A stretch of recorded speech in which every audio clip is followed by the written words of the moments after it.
যে কোনো কারোর কাছ থেকে স্টেম সেল নেওয়া যায় না, একটা জেনেটিক ম্যাচিং দরকার হয় যাকে বলা হয় HLA টাইপিং। সেই HLA টাইপিংটা সবচেয়ে মানে সাকসেসফুল ট্রান্সপ্লান্ট হয় যদি আমাদের 100% ম্যাচিং হয়।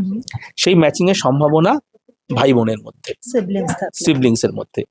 কিন্তু সিবলিংসে সাধারণত দেখা গেছে যে 25% মাত্র আমরা ম্যাচিং পাই, ফুল ম্যাচ।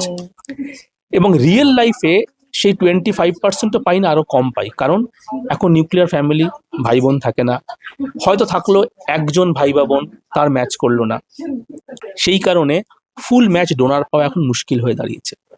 সেই জন্য আমরা যেটা করছি যে এখন একটা হচ্ছে ম্যাচ আনরিলেটেড ডোনার, মানে কোনো রেজিস্ট্রি থেকে ডোনার ম্যাচ করে গেলে তাদের নিয়ে আসা।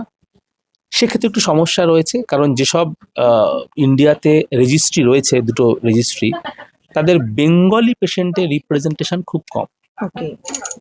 তারপরে রয়েছে এখন হ্যাপ্লো ট্রান্সপ্লান্ট, সেটা হচ্ছে হাফ ম্যাচ ট্রান্সপ্লান্ট, মানে ফ্যামিলির মধ্যেই 50% ট্রান্সপ্লান্ট হলেও, মানে ম্যাচিং হলেও আমরা ট্রান্সপ্লান্ট করতে পারি, এবং তার মাধ্যমে আমরা ডোনারের সমস্যাটা সমাধান করতে পেরেছি। If anybody needs a transplant, donor is there, be it a full match, be it a half match, be it from the registry.